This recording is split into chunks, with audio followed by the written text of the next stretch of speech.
I love it when we get to see new player profiles, especially for somebody like Mecole Hardman. The guy's got a great 40 time. He can fly.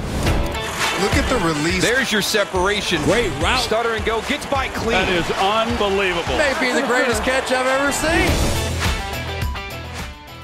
He's a young player. I almost said ascending player. I don't necessarily know if I believe he is an ascending player, but he is a young player going into his third year. Yeah. So what do the reception perception numbers tell us about young Mecole Hardman? It's really tough to tell where like the general consensus is with him, because on some sites, you know, he's not even going to get drafted. On other sharper best ball draft sites, he's going as like almost a top 40 receiver, which feels aggressive. So like, I think he needs to kind of like if you wanted to make this like a 2-minute segment, he should be somewhere in the middle of those ranges. Right.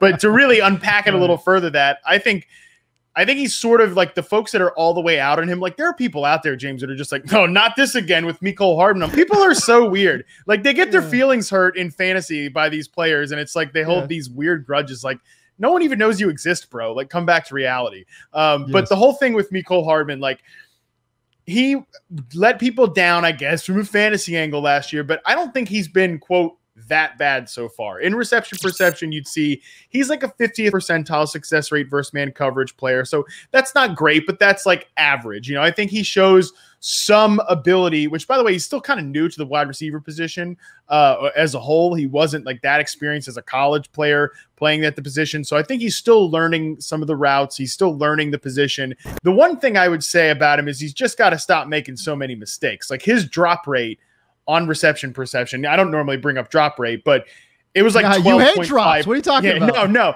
But hey, I don't normally bring them up. But his drop rate led all charted players from 2020 so far. Like all the guys that are on the website, he's got the highest drop rate, and he's not like that involved. You know, didn't get that many targets. So that's got to kind of show you that he does need to iron out some of the mistakes in his game. Overall, from a route tree perspective, there are some pretty encouraging notes. You know, I think he can get deep. Corner routes, 9 routes, those are all right. Like I think he just needs to play more of a traditional downfield receiver role, maybe run sort of like how they run Tyreek Hill from the slot a little bit. I think they could run Mecole Hardman from the slot a little bit, you know, pretty decent curl route, slant route success rate. I don't think he's a good tackle breaker. Like he's fast, but he was dropped on first contact an awful lot in reception perception too. So I think that he doesn't carry any, like just to get this out of the way, he doesn't carry any of the indicators that we traditionally look for as like a clear-cut slam dunk breakout player, but no one's really talking about him that way. So I think we're looking at him as the guy who's probably going to be third on the team in targets. I know he didn't run in 2 wide receiver sets during the preseason. I think he's probably only going to play in 3 wide receiver sets, which is fine. We expect this to be a 3 receiver heavy offense. Like if you can get Mecole Hardman round 10, 11 or later, totally go for it, because I think he's a fine enough player to play a role in this Chiefs offense, which is worth a lot more than a role in many other offenses. I hear what you're saying, but I almost wonder if Andy Reid is going to run this guy as like an athletic speed special teamer. You know, possibly. That's kind of the role that he kind of had last year, and we just saw far too often random guys like Brian Pringle getting high value targets and being on the field. Demarcus Robinson. I mean, exactly. These guys were outplaying Mecole Hardman, and that's not a good look. Everything would tell you that this is a guy that should be on the field. The speed, the draft capital, like I get it from like from an athletic standpoint, like, oh my God, like you've got these 2 guys just whizzing down the field. Like think about Tyreek on one side, Mecole on the other. Like, how are you supposed to guard this? Blah, blah, blah, blah, blah. But it just didn't play out that way. From what we saw last year, I just think too much of his role will be, you know, squarely positioned on special teams. And so that would be my thing. I think that's within the range of outcomes, absolutely, which is kind of why I want to fall somewhere in the middle with Hardman. Like I said, there are sites where he's going as like a top 45 receiver. You can't do that. You just can't. That's too aggressive. But there are other sites where he's going completely undrafted. So again, I think it's It's you got to find the middle ground there, and that's too low too. And that's too low, and that's too low because he has absolutely, I think, shown enough through his career, like as reception perception would show you, some ability to be an average starter. There's enough indicators for me to like. I basically wanted to see with Mecole Hardman, was I going to be like all the way out?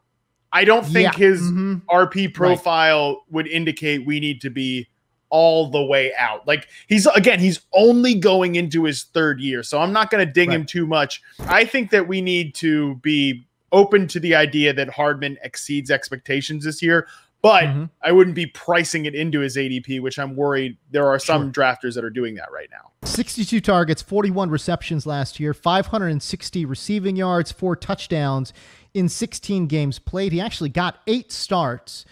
So again, if you're trying to build a case why Hardman is significantly undervalued, he did get 8 starts last year. Now Sammy Watkins is gone. Maybe that increases to like 12, 13 starts. Right. Does that intrigue you a little bit more? I don't know, so if you're building the case that Mecole Hardman is undervalued, that is something that I look at, or you can look at and say, okay, maybe there's something there. By the way, it should be noted, there are a few players that are going like a full round after Hardman too, in like the 12th, 13th round, which I find very intriguing. Jarvis Landry, Henry Ruggs, Will Fuller, Elijah Moore, Darnell Mooney, Michael Gallup, Curtis Samuel, Corey Davis.